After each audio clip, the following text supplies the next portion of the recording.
हमारी संस्कृति, हमारी पहचान। यज्ञ, योग, आयुर्वेद सदा रहे हमारे साथ। भारत के प्राचीन ग्रंथों एवं आधुनिक विज्ञान का दिव्य संगम, यज्ञ महिमा।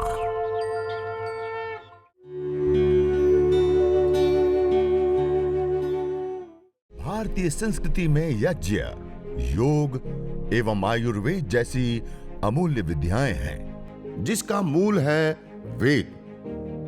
इतिहास की ओर दृष्टि डालें तो भगवान राम, भगवान कृष्ण से लेकर राजा महाराजाओं, ग्रामवासियों व अरण्यवासी ऋषियों की कुटियों तक नित्य व नैमित्तिक यज्ञों का प्रचलन देखने को मिलता है। और जिन्होंने बिना अग्नि में आहुति दिए भोजन किया, प्रसाद लिया, तो वो भगवान को, देवताओं को हमने नहीं धरा है, भगवान को नहीं खिलाया। भगवान श्री कृष्ण जी ने कहा, यज्ञ शिष्टा सिन संतो मुच्यन्ते सर्व किल विषय भुंजते तु त्वगम पापा ये पचंती आत्म कारणात्। जो यज्ञाग्नि में आहुति दिए बिना भोजन को ग्रहण करता है, बिना यजन के अन्न को ग्रहण करता है, वो व्यक्ति पापी। भुंजते तु त्वगम पापा, वो व्यक्ति पापी है, पाप का भोग कर रहा है, अन्न का नहीं कर रहा है। तो आगे से हम अग्नि में आहुति देकर के भगवान को भोग चढ़ाएंगे, हाँ, खुद नहीं खाएंगे। भगवान को दिखा करके खुद खा जाते हैं तो हम पाप के भागी होते हैं। किसके भागी होते हैं? भुंजते तु त्वगम पापा, वो पापी होता है, पाप का भागी होते हैं। श्रीमद् भगवद गीता में 3 अध्याय में कहा। तो अब हम पूजन करेंगे तो कैसे करेंगे? अग्नि में। आपने अपने दादा दादी, अपने पूर्वजों को भी देखा होगा, गाय के गोबर का उपला जला करके पके हुए भात, उसमें थोड़ा गुड़ और गाय का घी आदि मिला करके आहुति देते हैं। आपने देखा है किसी ने? बहुत सारे लोग घर में कभी कभी करते भी होंगे। तो ये वास्तविक पूजन होता है। तो अग्नि में आहुति देने के बाद प्रसाद रूप अन्न को ग्रहण करता है, वो सनातन ब्रह्म को प्राप्त करता है, सभी प्रकार के पापों से, दोषों से, क्लेशों से मुक्त हो जाता है। तो इस प्रकार से ये जो आज हम अपने हाथों से जो छोटे से यज्ञ को करेंगे ना, उसके कई सारे बेनिफिट्स, लाभ हैं। कितने लाभ हो गए? कितने लाभ हो गए? 5 कहां हुए? 5 होने के बाद तो फिर आपको बताइए ना, पुण्य की प्राप्ति, देव ऋणों से उऋण होना, देवताओं का पूजन होने से लेकर मनोकामना की पूर्ति से लेकर के कितने सारे, ये भी तो एक एक विशेष लाभ है। तो कितने सारे लाभ हैं। और कितने मिनट का यज्ञ है? छोटा सा यज्ञ, थोड़ी ही देर में संपन्न होने वाला, थोड़ा सा खर्च लगने वाला, और उससे कितने सारे लाभ, बहुत सारे लाभ मिले। इन सारे लाभों के साथ एक लाभ अभी छूट गया, जो महत्वपूर्ण और विशेष लाभ है, वो है चिकित्सा लाभ। क्या लाभ है? यज्ञ एक विशुद्ध चिकित्सा पद्धति है। क्या है? चिकित्सा पद्धति। हम बीमार हो जाते हैं तो क्या करते हैं? जो बीमारी विशेष होती है, उस बीमारी को ट्रीट करने वाले की हमें डॉक्टर दवाई देता है ना, उस दवाई के अंदर जो मॉलिक्यूल्स, कंपोनेंट्स हमारी उस बीमारी को ट्रीट करने वाले, ठीक करने वाले मॉलिक्यूल्स, कंपोनेंट्स होते हैं, वही मॉलिक्यूल्स, कंपोनेंट्स देश भर में अलग अलग जड़ी बूटियों से हवन करने पर हवन के धूम्र के अंदर पाए जाते हैं। आयुर्वेद ग्रंथों में देव व्यपासे चिकित्सा, युक्ति व्यपासे चिकित्सा और सत्वावजय चिकित्सा, 3 प्रकार की चिकित्साएं बताई गई। उन 3 प्रकार की चिकित्साओं में सबसे प्रधान देव व्यपासे चिकित्सा। देव व्यपासे चिकित्सा मानी यज्ञ चिकित्सा सबसे प्रधान बताई गई। और उसमें जब दुसाध्य, असाध्य कोटि के रोग हो जाते हैं ना, अब रोग की अवस्था बिगड़ चुकी है, मल्टीपल रोग हो चुके हैं, एक दवाई देते हैं तो उसके साइड इफेक्ट दूसरी बीमारी को बढ़ा देते हैं, और एक अवस्था पूरी बिगड़ चुकी होती है, अब बिल्कुल अंतिम स्थिति में व्यक्ति पहुंच जाता है। ऐसे रोगों के उपचार के लिए कहा, यया प्रयुक्त्या चेष्ट्या राजयक्ष्मा पुराजित ताम वेद विहिताम आरोग्यार्थी प्रयोजयेत। जब ऐसी दुसाध्य, असाध्य कोटि के रोग हो जाते हैं तो ऐसे रोगों से छुटकारा, मुक्ति पाने के लिए वेद विहित यज्ञों का अनुष्ठान करे आरोग्य चाहने वाला व्यक्ति। और आयुर्वेदेषु यत् प्रोक्तम यस्य रोगस्य भेषजम तस्य रोगस्य शांत्यर्थम तेन तेनेव होमयत। आयुर्वेद में जिन रोगों के शमन के लिए जिन औषधियों को खाने के रूप में देते हैं, वही औषधियों से हवन होम करने पर वह रोग हमारे ठीक होते हैं, दूर होते हैं। और उसके साथ साथ अथर्ववेद में बताया, यदि क्षितायुर यदि वा परेतो यदिर मृत्योरंतिकम नित एव तवा हरामी अस्पार्शमेनम सत सारदा। यदि क्षितायु, यदि व्यक्ति की आयु क्षीण हो चुकी है, यदि क्षितायु यदि वा परेतो, यदि उनके प्राण उनकी धातु ये क्षीण हो चुकी है, यदिर मृत्योरंतिकम, और उसकी वो मृत्यु के अंतिम क्षणों में पहुंच चुका है, अब उसका लंबा जीवन संभव ही नहीं है, बिल्कुल अंतिम क्षणों में पहुंच चुका है, तमा हरामी, उसको भी मैं यज्ञ बहा लाता और सत सारदाय 100 साल की निरोग शक्ति के साथ आयु प्रदान करता हूं। वेद में बताया यज्ञ चिकित्सा के बारे में। और इन्हीं सारे आधारों के ऊपर आज हम मॉडर्न मेडिकल साइंस में एलोपैथी की दवाइयां बनाते हैं ना, अलग अलग, उसमें जिन मेथडों का, जिन चीजों का, जिन मशीनों का हम प्रयोग करते हैं, HPLC, GC, MS आदि, वो क्या होते हैं, चीजों को माइक्रो लेवल पर एनालाइज करके हमें बताती हैं कि क्या क्या कंपोनेंट्स कितनी मात्रा में हैं, और हम ये डिफाइन कर पाते हैं कि कौन से रोग के लिए क्या कंपोनेंट्स एक काम में आते हैं और कितनी मात्रा में है। उसके आधार पे हम दवाइयां बनाते हैं। उसी आधार पे ये जो हवन में होमे जाने वाली जो जड़ी बूटियां होती हैं, उन अलग अलग जड़ी बूटियों से अलग अलग हवन किया गया, और उस हवन को करने पर जो उठ रहा धूम्र होता है, उस धूम्र को जब एनालाइज किया गया तो आपको जानकर के आश्चर्य होगा, इस यज्ञ के धूम्र के अंदर मल्टीपल मॉलिक्यूल्स कंपोनेंट्स पाए जाते हैं।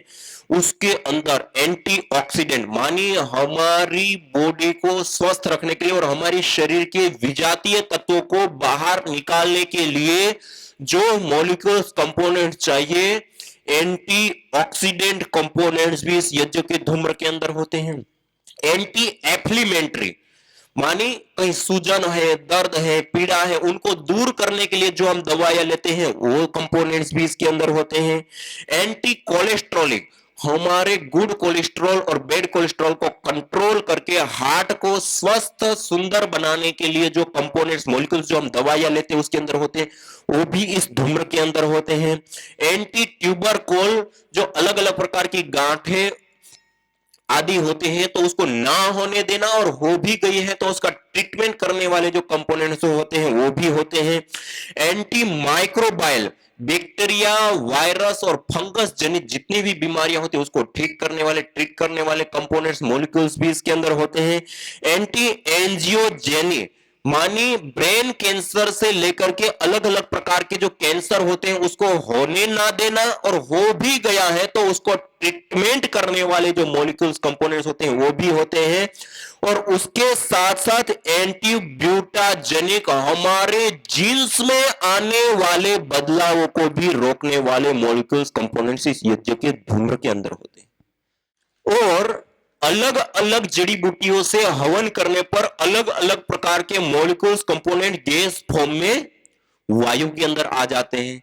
और अभी आपको मैंने बताया ना, हमारा सबसे ज्यादा, सबसे इंपॉर्टेंट, और सुबह से शाम तक, रात को सोते समय भी कोई हमारा आहार निरंतर चालू होता है तो क्या होता है, वायु।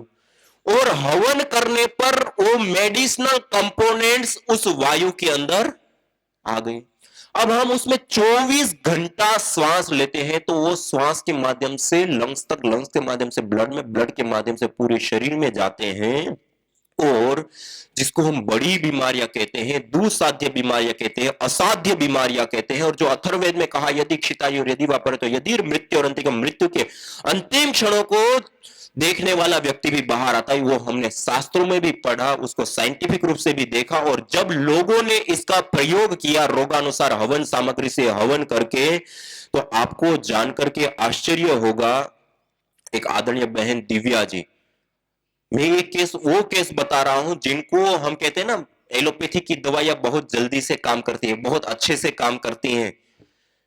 बहन दिव्या जी को ब्रेन ट्यूमर, पिट्यूटरी ग्लैंड के ऊपर गांठ हो गए। वो गांठ होने के बाद उनका ऑपरेशन हुआ, वो कोमा में जा चुकी। कोमा में जाने के बाद वो पुणे और मुंबई के टॉप लेवल के 4 हॉस्पिटलों में उनका अलग अलग समय पे अलग अलग उपचार चला। 7 महीने वो उन हॉस्पिटलों में एडमिट रही। प्रतिदिन उनका जो बिल आता था वो 80,000 से 1-1 लाख रुपए के बिल उन्होंने भरे। लाखों रुपए खर्च करने के बाद 7 महीनों के बाद उनकी ये कंडीशन थी, और ये 7 महीनों से कोमा में थी।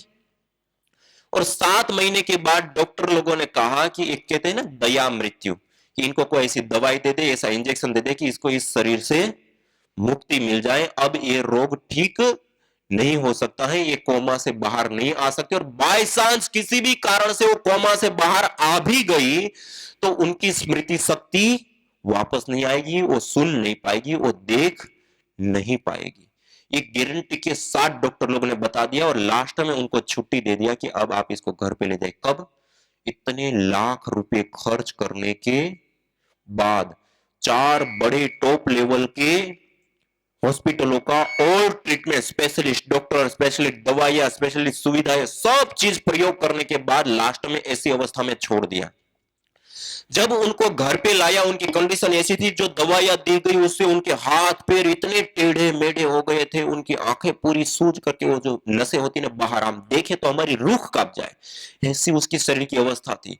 और नासिका के माध्यम से नली डाली हुई थी, उसमें लिक्विड रूप में खाना जाता है। गले में एक होल किया है, वहां से कफ निकाला जाता था। श्वास के लिए एक अलग से नली और मशीन लगी थी, उस मशीन से श्वास आ रही है, जा रही है। पेशाब पानी के लिए नलियां, और बेड के ऊपर 7 महीने से, और इतने लाखों रुपया ट्रीटमेंट, और ये सब माता पिता को एक आस होती, और सब कुछ करने के बाद लास्ट में कुछ नहीं हुआ। जब घर पे लाए, उनको विशेष औषधियों से उनके कमरे के अंदर हवन करने के लिए कहा गया। उन्होंने प्रतिदिन श्रद्धा पूर्वक गायत्री मंत्र से देव यज्ञ करने के बाद विशेष आहुतियां देकर के यज्ञ करना प्रारंभ किया। केवल मात्र 2.5 महीने के अंदर वो बहन कोमा से बाहर आ गई, और 6 महीना लगातार उपचार चला। उनकी जो सारी ऑक्सीजन के लिए मशीन थी, नलियां थी, और ये सारी जो 4 नलियों के साथ उसका जीवन चला था, वो सारी चीजें हट गई, और आज वो बिल्कुल स्वस्थ होकर के इंजीनियरिंग की पढ़ाई कर रही है।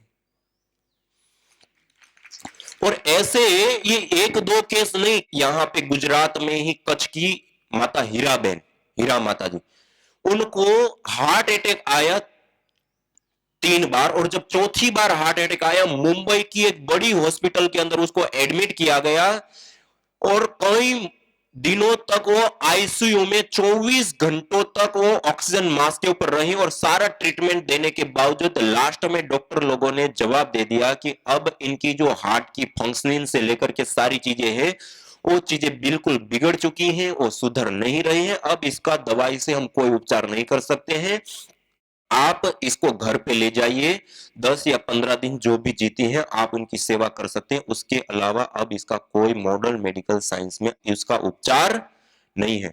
और स्पेशल एम्बुलेंस के साथ, ऑक्सीजन मास्क, ऑक्सीजन सिलेंडर के साथ उनको डॉक्टर लोग घर पे छोड़ करके चले गए ऐसी कंडीशन में, और 24 घंटा ऑक्सीजन के ऊपर रहती है, और उनके कमरे के अंदर ये हवन, विशेष हार्ट से संबंधित जो औषधियां होती हैं उससे हवन करना प्रारंभ किया।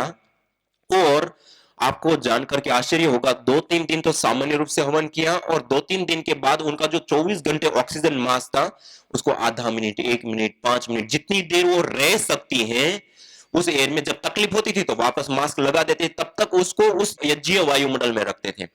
डॉक्टर ने 10 से 15 दिन टाइम दिया था, वो तो ये लोग भूल गए, और 6 महीने का काल बीत गया, और 6 महीने में 100% ऑक्सीजन की आवश्यकता खत्म हो गई। और आज उस माता जी के 6 साल हो गए, एक बार भी ना हार्ट अटैक आया, ना दवाई लेनी पड़ी, और बिल्कुल स्वस्थ जीवन को जी रही है। ये यज्ञ चिकित्सा एक बहुत बड़ी चिकित्सा है। सामान्य रूप से क्या कहते हैं, अस्थमा, दमा आदि लंग से संबंधित बीमारी हो जाती है तो उसको धूम्र से बचाया जाता है। यज्ञ करने पर और यज्ञ में विशेष प्रकार की औषधियां जैसे कफेष्टि हवन सामग्री है, भीमसेनी कपूर है, आदि आदि। और आयुर्वेद में भी लंग से संबंधित इन बीमारियों को ठीक करने के लिए विशेष रूप से यज्ञ चिकित्सा, औषधीय धूम्र चिकित्सा का वर्णन मिलता है।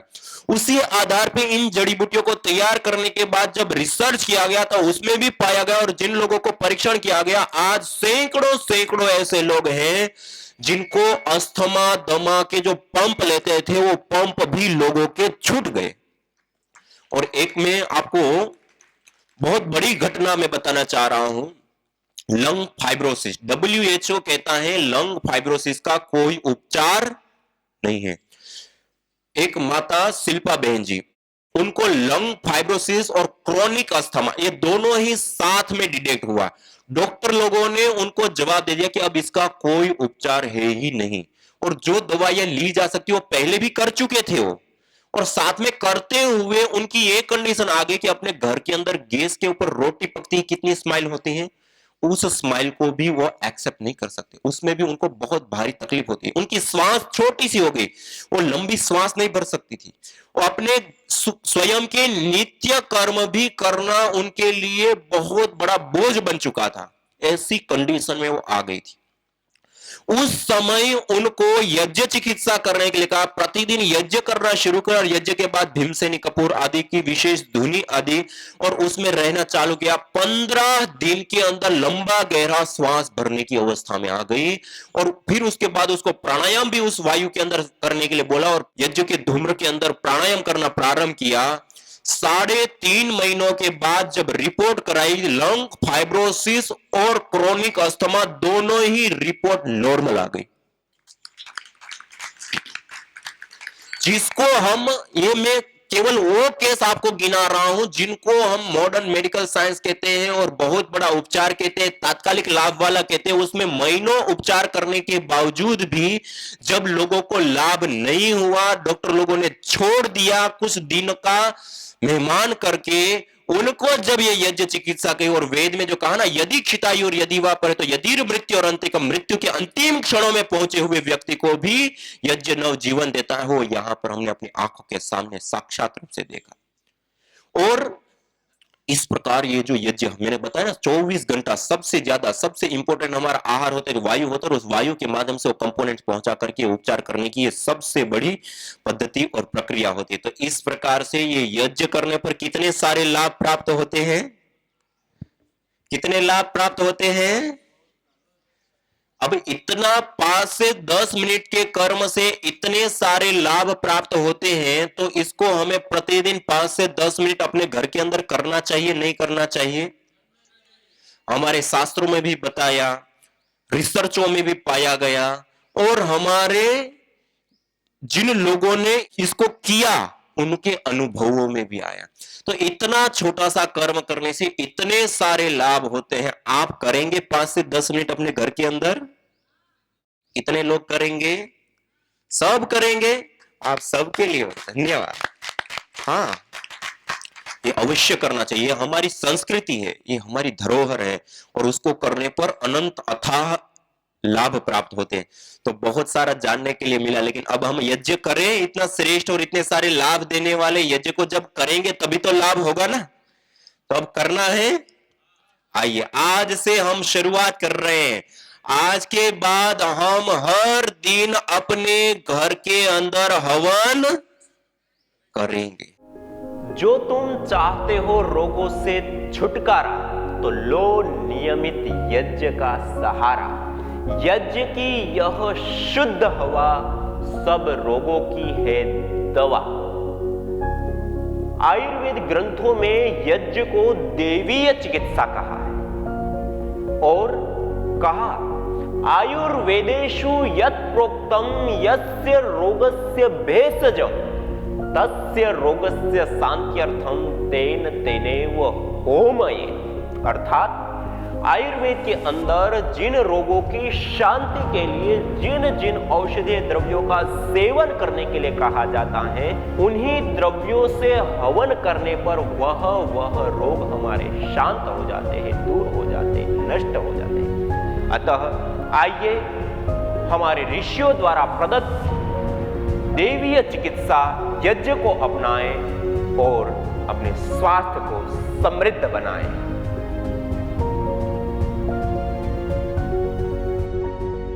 मेरे को शुगर का बीमारी था। हाँ। वो 400-500 का, अभी 100 से केवल यज्ञ से ठीक हुआ। यज्ञ से ठीक हो गया। देखो ये यज्ञ से 500 रहती थी, 500 रहते थे। 500 रहती थी डायबिटीज, वो 10 गोली लेते थे। 10 गोली लेती थी माता जी।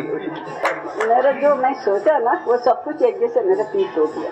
देखो कहते हैं ना, इष्ट काम दुख यज्ञ को कहा। माता जी मैंने जो जो सोचा, जो जो यज्ञ देवता से मांगा वो दिया, सब यज्ञ देवता ने दिया। देवता को बाहर भेजने के था पढ़ने के लिए, वो भी यज्ञ का भगवान से ठीक हो गया, सब गए उधर। वाह, वाह। मैं सोचा भी नहीं था मैं नहीं भेज सकता है, इतना बड़ा नहीं है, मैं गरीब है, इतना ऐसा भेज नहीं सकता 40 लाख खर्चा करके। फिर भगवान का दया से मेरे को सब कुछ अच्छा हो। देखो यज्ञ के माध्यम से स्त्री की कामना, स्त्री कामो यज्ञ कहते हैं ना शास्त्र।